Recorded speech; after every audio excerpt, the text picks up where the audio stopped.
Psaume 146. Louez l'Éternel. Je louerai l'Éternel tant que je vivrai, je célébrerai mon Dieu tant que j'existerai. Ne vous confiez pas aux grands, aux fils de l'homme qui ne peuvent sauver. Leur souffle s'en va, ils rentrent dans la terre, et ce même jour leurs desseins périssent. Heureux celui a pour secours le Dieu de Jacob, qui met son espoir en l'Éternel son Dieu. Il a fait les cieux et la terre, la mer et tout ce qui s'y trouve. Il garde la fidélité à toujours. Il fait droit aux opprimés. Il donne du pain aux affamés. L'Éternel délivre les captifs. L'Éternel ouvre les yeux aux aveugles. L'Éternel redresse ceux qui sont courbés. L'Éternel aime les justes. L'Éternel protège les étrangers. Il soutient l'orphelin et la veuve. Mais il renverse la voie des méchants. L'Éternel règne éternellement, son Dieu au Sion subsiste d'âge en âge. Louez l'Éternel.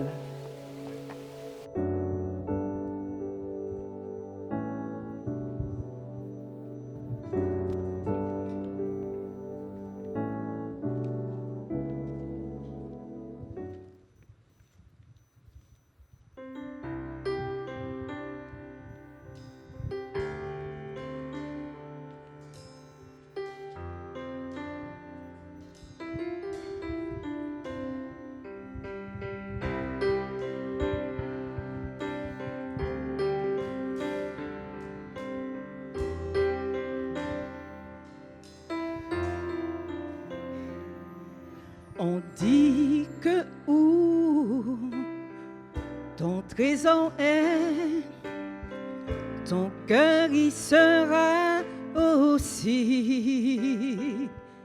Ton cœur est près de tout ce qui t'est cher. Jésus dit, écoute-moi pour un instant, garde les yeux bien fixés sur ce vrai trésor qui est là-haut dans les cieux.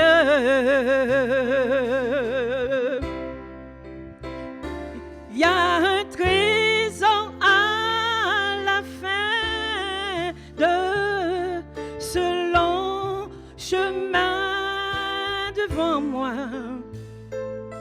Il me donne une raison pour vivre.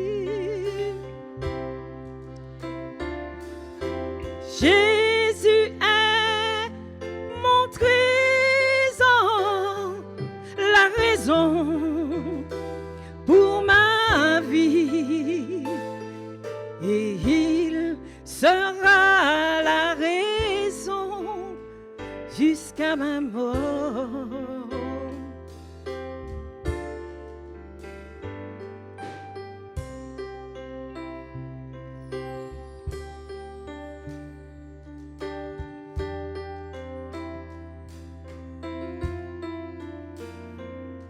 Si tu demandes où tu en es et où tu seras demain, il a laissé un plan pour toi et moi.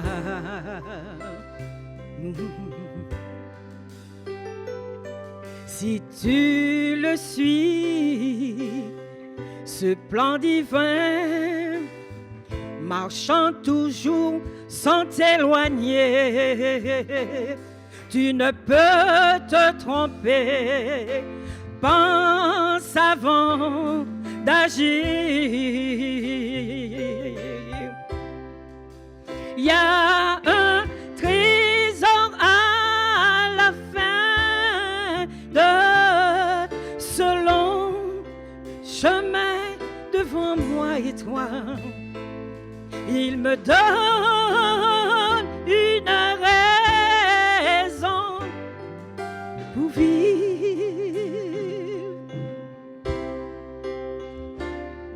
Et Jésus est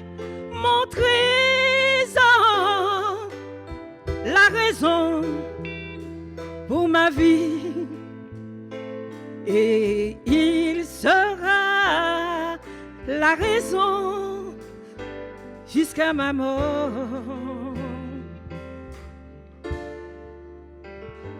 Il y a un trésor à la fin de ce long chemin devant moi et toi. Il me donne une raison pour vivre. Jésus est mon trésor, la raison pour ma vie,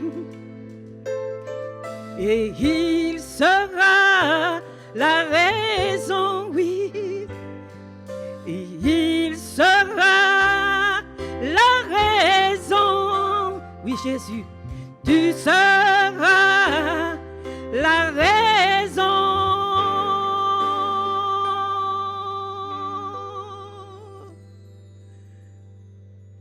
jusqu'à la mort, oui, jusqu'à la fin. Oui, merci Seigneur.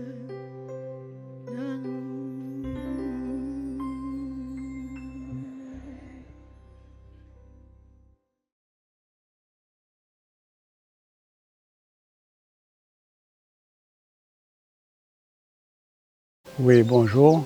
Je suis le frère Ursule Christian de l'église de Vauclin, Salem. Et mon témoignage, c'est ce que je veux rendre en disant que j'étais malade. J'avais une crise de toux qui durait, qui persistait pendant au moins 2 mois. J'ai vu le médecin, tout ce que j'ai vu, ça n'allait pas. Et un jour, un midi, alors que je déjeunais, j'ai eu la crise est devenue plus forte. Et ça a soulevé l'asthme et je n'arrivais pas à bien respirer. Finalement, mon épouse a décidé de m'emmener aux urgences. Et c'est les urgences de la Trinité qui a répondu. Finalement, je suis parti vers le Trinité. J'ai pu conduire la voiture, mais je ne pouvais pas parler. Alors, lorsque je suis arrivé à Trinité, j'ai pris la première entrée pour l'hôpital. J'ai pris la première entrée, il y a 2 entrées. Lorsque j'ai pris la première entrée, j'ai vu que je suis arrivé dans une cité. Je me suis tout de suite j'ai compris que je me suis égaré. J'ai dit, mais je me suis garé. Alors il fallait revenir sous mes pas, revenir sur la route pour pouvoir prendre la deuxième entrée. Mais lorsqu'on souffre et on n'arrive pas à bien respirer, on se dit, plus on va vite, plus c'est bon. Mais non, Dieu a voulu qu'à l'entrée de l'hôpital, une voiture qui sort et moi je vais rentrer. Et la voiture qui sort, qui c'est? C'est la nièce de mon épouse qui est infirmière et qui lâche le travail. Elle me reconnaît, elle me dit, mais tonton, qu'est-ce qui se passe? Et c'est Evelyne qui répond, qui dit, ça ne va pas pour tonton, parce qu'on n'arrive pas à bien respirer. Et elle a fait marche arrière, elle a tourné la voiture tout de suite, elle est entrée aux urgences avec moi, aux urgences. Et ils ont tout de suite pris soin de moi pendant que cela fait ceci, cela me met des appareils sur moi, tout ça.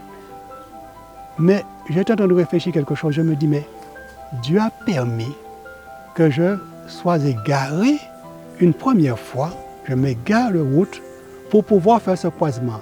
Parce que sinon, soit elle serait partie avant ou après, mais elle ne m'aurait pas croisé. Je serais resté un moment là à attendre. Finalement, j'ai fait ce croisement. Dieu a permis que je fasse ce croisement pour pouvoir qu'on puisse prendre soin de moi tout de suite.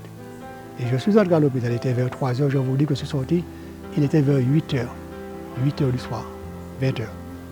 Et je peux vous dire qu'une fois de plus, je vois la main de Dieu qui guide ses enfants, qui permet que même dans un égarement, les choses se font comme lui, il le veut.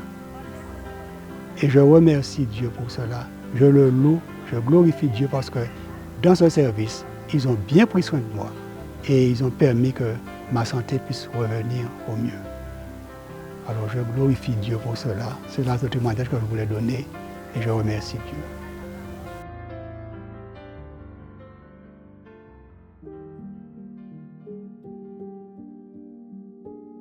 Il y a un vieux dicton qui dit « Utilisez-le ou perdez-le ». Récemment, une étude scientifique a été réalisée à l'université de Harvard sur l'apparence du cerveau lors d'une autopsie. Le cerveau de personnes qui avaient beaucoup joué au bingo, qui ne sollicitent aucune capacité intellectuelle, était complètement différent de celui des personnes qui avaient participé à des activités qui les stimulaient intellectuellement. Nous avons beau avoir 100 milliards de neurones, si nous ne les utilisons pas, ils s'atrophieront. Pour rester fonctionnel, la rétine de l'œil doit être sollicitée. Si les muscles et les articulations ne sont pas utilisés, des déformations qui nous empêcheront d'utiliser ces muscles et ces articulations à nouveau se développeront. Pour rester en bonne santé, le cœur doit également être utilisé pour faire plus que simplement battre devant la télévision ou derrière un bureau. Les exercices que vous faites pour garder la forme sont très bénéfiques au système cardiovasculaire. Pendant des décennies, le docteur Kenneth Cooper a exercé les patients à sa clinique d'aérobic à Dallas, au Texas. Leur taux de mortalité est moindre. Ils bénéficient d'une plus grande longévité et, pour couronner le tout, d'une meilleure qualité de vie. En tant que médecin, je ne peux que répéter que nous sommes vraiment des créatures merveilleuses. Je suis subjugué par la complexité du corps humain, anatomiquement et physiologiquement. Mais nous n'avons pas été créés pour briller derrière une vitrine. Pour conserver toutes ces fonctions en parfait état, nous devons les exercer. Quand je lis la Bible, je suis étonné de la quantité d'informations qu'on y trouve. Mais ces informations n'auraient aucun pouvoir de transformation sur nos vies, à moins de travailler avec le Saint-Esprit. Sans la participation de l'être humain sous sa direction, notre lien intime avec Dieu sera perdu. Tout comme une pile se corrode si elle n'est pas utilisée, si nous ne coopérons pas avec l'Esprit de Dieu, les choses du monde corroderont notre connexion avec le ciel. L'utilisation constante et appropriée de toutes nos facultés physiques, mentales et spirituelles nous conduira à un développement équilibré. Ce qui devrait être notre objectif dans cette vie et qui constitue ce que le Créateur a lui-même conçu pour que nous vivons éternellement.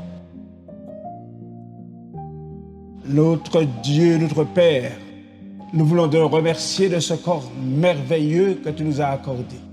Aide-nous simplement, Seigneur, à comprendre l'importance et l'amour que tu as mis en œuvre pour construire, pour fabriquer ce corps que nous sommes.